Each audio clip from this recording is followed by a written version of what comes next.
Live from our home studios across North America, please welcome the hosts of Security Sidebar, Peter, Sander, and Malcolm. Hey there, community. Welcome to Security Sidebar with F5 Labs.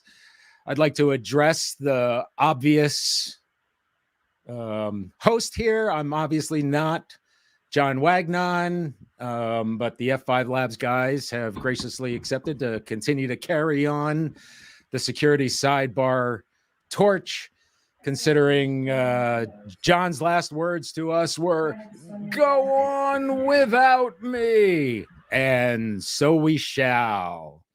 If you're new to the channel, we broadcast live every Tuesday and Thursday, 12:30 Eastern, 9:30 a.m.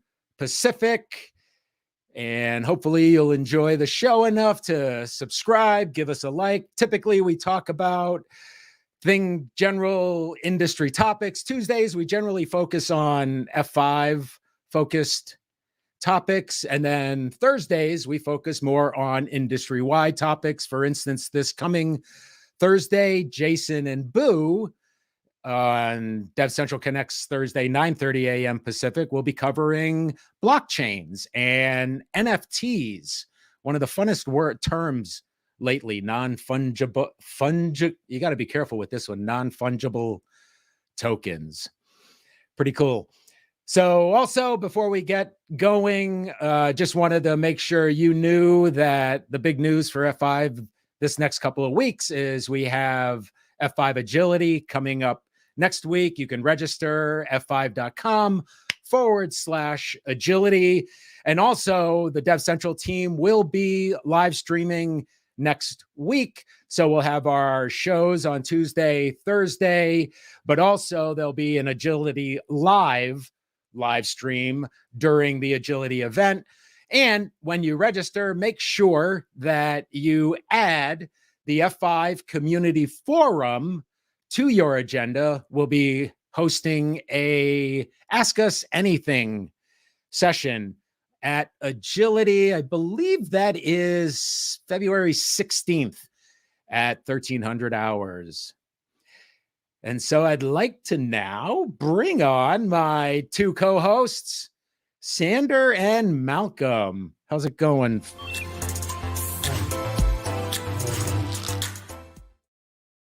Forgot about that little segment break there. So, hey, so, back in 2013, the mayor of Seattle designated February 5th as F5 Day. So this past Saturday, I'm wearing my hat. So that's why I'm donning that, sort of celebrating. We had F5 week last week. Did you guys celebrate F5 Day in any particular special way? Gonna be honest with you, no. I took I took my truck up a snowy road and celebrated by getting stuck and digging my truck out. It took hours. It was a mess. So no, it flew over my head, Peter. I'm sorry.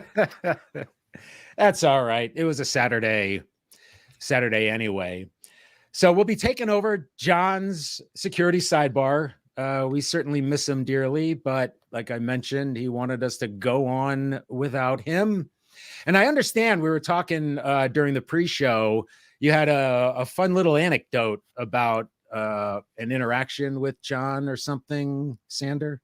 Yeah, well, so I started at F5 in December 2018, and I had been not really working in security for a few years. I'd been doing actually geopolitical risk assessments, and so I was a little bit out of touch with security, a little bit out of tech.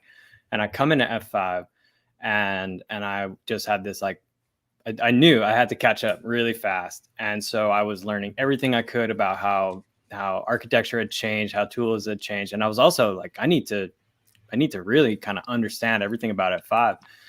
And one of the first things I ever saw about F5 was one of John Wagnon's Lightboard lessons, and it was awesome, and I had seen other stuff. It was essentially how the big IP and the reverse proxy sort of did what it was supposed to do. And I was watching and I was like, this guy's incredible. It was like a really, really good explanation of a really not super intuitive concept, and it just sort of like laid it all out there. And so for me, that was like, I have this sort of association that John Wagnon sort of is F5, because he was like one of the first. I think I probably saw that video on my first day. So to now be sitting here, having sort of picked up his torch is it's bizarre, and it's a little bittersweet. So we'll miss you, John. Well, life has its twists and turns, you know. Sure does. Certain doors close, and inevitably another door will open. What about you, Malcolm? Thoughts about John? Well, I mean, I've been an admirer of his for a long, long time. He, to me, represented a lot of the best things about working for F5, and I've been with F5 now for very nearly 10 years. He was really nice. He was really friendly. He was incredibly, well, I shouldn't say was, as if he's gone, but I mean, he is really nice, really friendly, and really, really technical, and able to explain things really well. I always found it a joy to work with him. And I got a chance to do so over the years a few different times, and it was just a great experience. So I'm sorry to see him go, but you know, on the other hand, I wish him all the best, and I really hope I get a chance to work with him again. Yeah, and we have right now, if you want to check after the show, of course, check out the OWASP Top 10. John redid the 2021 OWASP Top 10 Lightboard series. Another reason to subscribe. So make sure you check that out. Now, the last Dev Central Connects, we did Boo and Jason kind of covered some predictions that they were thinking about for the coming year. And the F5 Labs team recently published your top security predictions for 2022. So I'm curious, what are some of those that your crystal ball see in the coming future, Mr. Vinberg? Well, you know, it's funny. So we did this last year, and it was a little bit off the cuff, and didn't really know what we were going to get. And what ended up coming out, I thought was really cool. And it was just a reminder that there are so many different perspectives within the field of security. So the effect of getting together 8 or 9 different experts and letting them talk about what they're thinking about right now, you end up with this really, really kind of broad and interesting view. And the same thing happened this year. So when I look back at these predictions, I wrote one, I contributed a little bit to another one. I think the most interesting ones are some of the other ones we got. So Dan Woods is perhaps just sort of the funniest to me, because Dan is a fraud specialist, and he's worked in law enforcement, he's worked in intelligence, and he works with Shape as a sort of head of the Shape Intelligence Center, and so he lives and breathes fraud. And his prediction was that there was going to be a fintech company set up as a front used solely for the purpose of collecting people's credentials, so that they could be used later in credential stuffing attacks against other companies. And it's so bold and it's so devious that I don't actually want it to happen, but I sort of hope it comes true, just because it is. I think that's hilarious. And I always have a little bit of a soft spot for the creative side of the attacker community. So that was one that really stood out to me. So that is pretty sort of, interesting, right? There's always these third-party vendors that help with certain types of services, and, certainly authentication services, particularly like cloud access brokers and organizations like that, sit in the middle and kind of obviously broker the connection. So it kind of makes sense. And so these people would then just harvest up the credentials that they got as that broker, and then use that afterward to do their devious deeds. Yeah. And as in anything where there's a lot of money to be made, there's always a sort of or some sort of balance between real value add and hype. And I'm not trying to say I think that fintechs are hype. I think that's pretty proven at this point, that there's an enormous value add there. But it's also really interesting to see an industry that has has always been risk averse in a lot of respects for obvious reasons, because they've got all the money and it's theirs to lose, right? So it's interesting to see that industry pivot and say, yeah, we want to go really fast and we want to sort of just jump out into the unknown. So I think fintech is where a lot of really interesting innovation is happening, but it's like kind of on the knife's edge. And so I think Dan captured that sort of balance between the real value add and the hype aspect, because there are going to be a lot of people that are going to be thinking, oh yeah, fintech, like that's where the money's at. I got to get in there while it's a young industry. And so with the hype comes the potential for people to jump into things without doing due diligence and getting burned. So yeah. I thought that one was pretty funny. And obviously, anytime large sums of money are involved, you get the good and the bad coming out to get their take. And speaking of which, another prediction was ransomware will target the rich, which I thought how do I say this, right? I would think that would have happened a lot sooner, because in a lot of the we're talking that 0.1% wealthy. Right. In a lot of ways, they're corporations on their own. Like they themselves are a corporate entity. So I thought something like that might have, because we see it often on, we see celebrities, particularly, their accounts get taken over. Although, social media, I mean, you can certainly do some damage, but maybe not transfer a few $1 million. Where in this case, it seems like that would be the ultimate goal. Yeah, I mean, I've heard, just sort of anecdotally, I've heard about folks whose yachts have more complex IT systems than many small companies, right? And so, and the upshot is, those folks that have those systems, if they're smart, they also have security teams that rival the size, right? So it's not like just one family of 4 is maintaining this IT system. They have folks that work for them. But so I was the one that wrote that prediction, and it was while I was working on the application protection report last year. And I was just thinking, if I was a ransomware actor, what would I do? And I was thinking I would go after these people that don't want their name in the paper, because we already know, like, there was that whole, not the Panama Papers, but there was another sort of disclosure of all this sensitive financial information like 6 or 8 months ago. And it like really sort of emphasized that a lot of these folks have a lot of things to hide, have a lot of sort of financial ties to hide. And so they don't want to go to law enforcement and run through all this sort of stuff. So I'm with you. I'm surprised this hasn't happened already. If it is happening, we're not hearing about it. But if I was a ransomware actor, that's probably what I would do.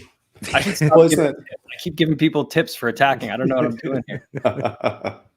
I mean, it's kind of axiomatic, right? If the reason why you might be wanting to target somebody like that is because there's a lower chance that it'll end up in public or that they'll go to the cops, it may just be that we're not hearing about it and it's happening already, right? Yeah. I mean, I remember years ago we used to watch the TV series Bones, and one of the characters on there is from this like incredibly rich family, and he hides it and he just works as a scientist or whatever. But one of the plot lines is the evil hacker villain like steals all of his money, right? And he has to like reset to just be like a regular person for a while. He eventually makes it back through some other means, but yeah. And I was like, well, and because they very clearly talk about how, like, the family business is like, it's run as a corporation, and like we have a board of directors, and there's all these rules about how, like, if somebody takes me hostage, they shouldn't pay the ransom, and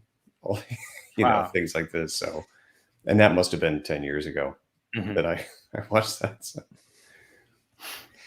And then the other one I was sort of interested in, and it's already certainly happening. So we've gone from a potential new business, fintechs inserting themselves. We go to wealthy individuals who are corporations in and of themselves, to now cyber criminals acting more like businesses. We've kind of seen that already, right, Malcolm? Oh yeah, absolutely. In fact, I was just recently reading a report that was talking about, I believe, TrickBot. There was some analysis done of the group behind that. I'm not 100% if that was the right one, but They apparently have a whole hierarchical business structure with, a chief financial officer and, um, managers and teams and all of the sorts of things that you would expect to find. Certainly, there's lots of evidence of affiliate networks, and because whether or not we want to admit it, I mean, it is definitely a business. There's a lot of moving parts to pulling off cybercrime. There's the technical side, there's the organizational side, there's how do you get the money out, however you do that. So you've got people who are going to go and launder it for you or withdraw it for you and so forth. So it's a big multi-person process, and management practices are management practices, right? Yep. So There's actually, I don't know if you guys saw, but there's a great series. I believe it's on Netflix. Cal Penn hosts it, and it talks about the global economy and what runs the global economy. You'd probably be a little bit surprised, but he does an entire episode on money laundering and actually goes, to the countries with $1 million in a bag saying, I need to launder this. How would I go about it? And people kind of walk them through the steps and the process to launder money. So it's pretty wild. Yeah. Fascinating. The thing about that prediction in particular, though, and I'd love to hear what Sander has to say about this, was the idea of specialization within the cybercrime world, right? Where, from what I understand, from the prediction, it was some people are going to be specializing in even maybe some subcategories of the tech involved. So you might have somebody who's really, really good at writing malware, but they're not necessarily going to be the same person who's going to be trying to deploy it or getting the initial foothold, because those are specializations as well, right? And then also specializing out into other aspects of the total criminal enterprise, right? Is that more or less what you think is going on, Sandra?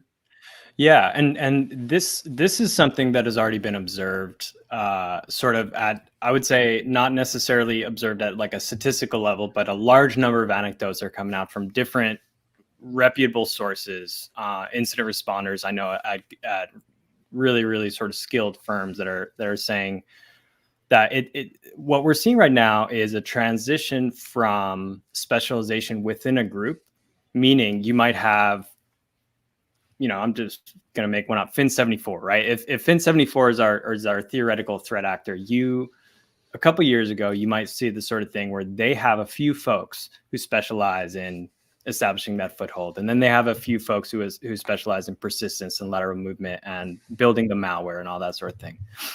What we're starting to see more now is organizations, or sorry, a small number of people establishing a foothold and then going to the entire part of the attacker community that they have access to and putting it up for auction. And so this to me is like kind of a tipping point.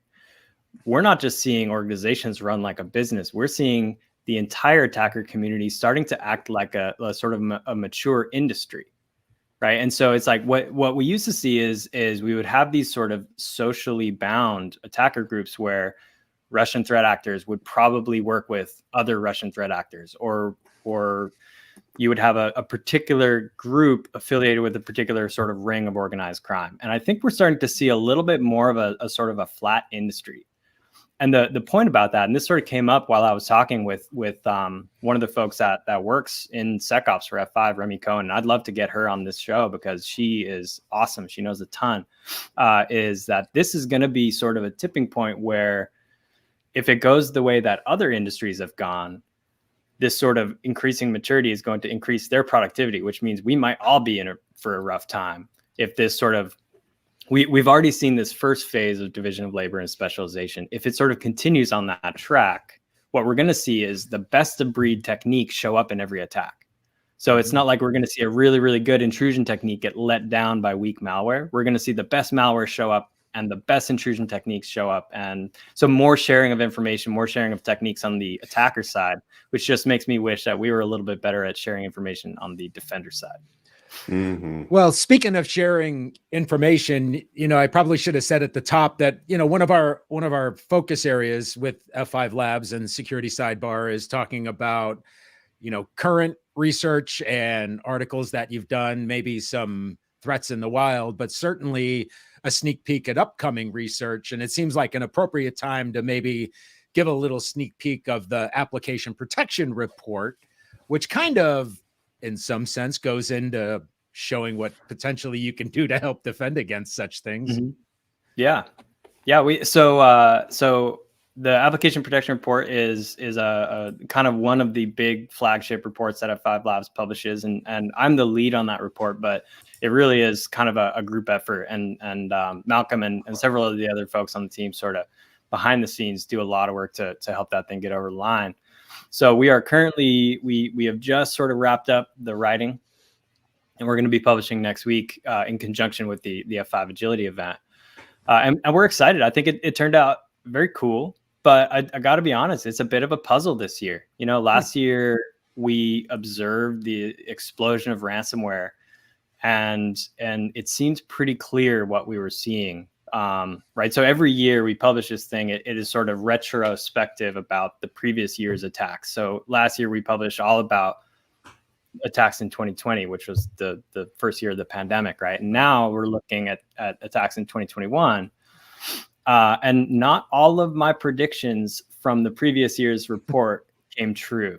And so a lot of the point of this report is looking at as many different data sources as we can and try and sort of really tease out the truth, because none of the data sources we had told the entire truth, but all of them told a partial truth. And so we're sort of trying to like fit all these different pieces together and say, what is really going on here? And kind of at what levels are we going to meet this thing at? And so the short version is ransomware kept growing, but it's not the only thing that grew. And my prediction about where ransomware was going to go in 2021, that didn't really come true. So a lot of it is about trying to tease out exactly what's going on. And it's not the most definitive. Oh yeah. So there you see that sort of federal blue color, for lack of a, I don't know. I think that's federal blue. That represents malware breach, or breaches in which malware was sort of the defining characteristic. And you can see 2018 and 2019, malware was making up 5 to 6% of the breaches in the US. And then in 2020, it jumped up to 17%. And then in 2021, malware related breaches jumped up to 30%. Right. And so I'll sort of share one of the punchlines early, which is that this year, not all the malware stuff we saw used a ransomware tactic. So ransomware grew, but so did kind of non-encrypting malware, sort of what we would think of as malware before ransomware became the predominant strain. So that's one of the things we're looking at in terms of sort of explaining, as well as giving everybody the tools they need to help sort of mitigate this thing. Right. I remember you saying last year at some point, particularly about ransomware, that was, you know, they would steal the data, but because it might not be valuable enough to sell on the black market, that the way that they got their money was ransoming, selling it back to the organization that they stole it from, rather than, you know, releasing it in the wild. And so what does that mean for that? What that means for that is I think that I underestimated the resilience of the demand for fraud. Basically, what we're talking about is two monetization pipelines. Traditionally, the monetization pipeline, if you exfiltrated data from an environment, was to use it for fraud. And there's this whole ecosystem of sort of adding value, enriching that data, turning it into something that can be weaponized in an attack. And that it can take a ton of different forms. We actually published a piece a few months ago about that. And that is, that has kind of its own center of gravity and its own set of rules. And so last year we were thinking that ransoming the data back to somebody means that you don't have to go through this enrichment process. You don't have to find a buyer for a bunch of, let's say, W-2s, like employment paperwork, right? Which has sensitive information in there, but a W-2 by itself is going to be a little bit hard to just turn around and use for fraud. So you have to move that through the attacker ecosystem until somebody has something that they can use for, let's say, unemployment fraud or card fraud or whatever. The ransomware is sort of a different approach. They're looking at that and saying, I actually know the perfect buyer for this stolen data, and it's the person I just stole it from, right? Mm-hmm. So essentially what we're saying is like when I first learned about ransomware, I was working at a software company that was very, very availability focused. It was B2B software in the financial sector. And if your app wasn't up, your customers got really frustrated because then their customers couldn't do loan processing and stuff. So I first learned about ransomware and I was thinking that this is an availability thing. It's like basically another form of denial of service. Mm-hmm. And last year, I finally realized that ransomware is not a denial of service play. It's a monetization play. It's like an alternative to the fraud pipeline. And so now what I'm thinking is I was looking at that in 2020 and thinking the data pipeline for fraud, the demand for this kind of stolen data for fraud is not as robust as I thought. And now I'm looking and thinking, well, a lot of folks, whether they're using malware or not, are exfiltrating data, not bothering to sell it back to the victim, which means that I underestimated that. So we're going to be sort of continuing to explore. Oh yeah. So this is, thank you for bringing that up, Peter. This is one of the sort of the ways that we use to communicate what we're seeing in terms of attacker behaviors. And so this is what you call a Sankey diagram that shows, that uses attacker techniques and tactics from the MITRE ATT&CK framework. It sort of shows how attackers are going from one stage to another at a sort of large N level. And so there are two things. I realize this thing is an eye chart. And so you're probably going to have to just wait for the main report if you really want to know what's going on here. But there are actually multiple different points where attackers are choosing to exfiltrate data from environments. And so like a big theme in the report is the sort of resurgence of exfiltration for the purposes of fraud. And so we are going to be sort of teasing out this, I almost am seeing it as like a competition between ransom as a monetization vector and exfiltration for the purposes of fraud as a competing vector. And I'm almost going to be looking at that as the defining competition in the attacker ecosystem over the next year or so. But again, I thought I knew exactly what was going on last year. I was not totally correct. So we'll see what happens next year. Maybe I'll be wrong again. So Jason also... I'm sorry, go ahead, Peter. Oh yeah, I was just going to say as Jason talking about ransomware targeting to monetization funnels, selling back to the victims and or not releasing to the public. Oh, there's even more than that, right? Because if I get a hold of your data, I can encrypt it and deny you access to it, and it is a monetization play, absolutely, but it's a monetization play, in my opinion, at least, based on denying you the availability of it, right? Mm-hmm. But if I exfil it first, then I can actually turn around in a couple of different ways. I can threaten to release it, certainly, and depending on what it is, that might be a good motivator for you to pay me some money. I can also inform your customers that I'm going to release it, perhaps even through a relatively quiet channel, and get them to pay me. And there was an attack earlier in last year, whose name I'm just spacing on, but it was the web transfer. File transfer. Oh, Excellion? Excellion, that's right. Excellion FTA, that's right, yeah. The way that was actually, from what I've read at least, from the way that was discovered, was essentially by some of the businesses that had used this software in their companies getting notified by the attackers that they had exfiltrated data. Mm-hmm. And that they were demanding money to not release it publicly or what have you. So there's a lot of different ways you can do it. It really just all revolves around who the data is worth, right? I mean, if I dump a bunch of credit cards out, I probably can sell them direct to somebody else. But if it's your trade secrets, maybe nobody cares in the attacker community about that, but maybe you do, right? Or maybe your business partners do. Yeah. So, it's finding the market for your product, and your product is stolen data. Yeah. Yeah, absolutely. I mean, one of the other thing in the APR that we really focus on, other than data breaches, was cloud incidents. And that was another one where it looked pretty different depending on what data source you were using. Cloud incidents versus confirmed breaches had sort of different causes. But one of the trends that really popped up was a lot of sort of third-party data loss or cascading risk, in the sense that you might be consuming an application in the cloud, a SaaS offering, and they would get hit by a misconfiguration on their end, or some sort of issue between them and a cloud provider. That ends up falling on you. On that responsibility is now yours to notify your customers that you lost their data, right? And so, not that third-party data loss is limited to the cloud, but I think that everything you just talked about, Malcolm, is only going to sort of become accelerated in terms of the multiple buyers for the ransom, as people move more and more to the cloud, and we get this sort of greater distribution and greater sort of disintegration of services. Right. So we're bumping up on the top of the hour, fellas. Do you have a session next week at F5 Agility about the application protection report? Is that right?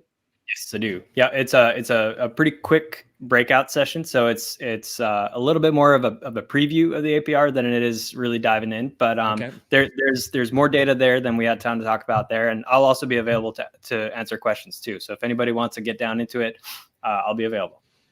Cool. Another reason to join us at F5 Agility next week. Did you have fun, fellas? Oh yeah. I mean, the time just flies by. We got so much to talk about. Cool.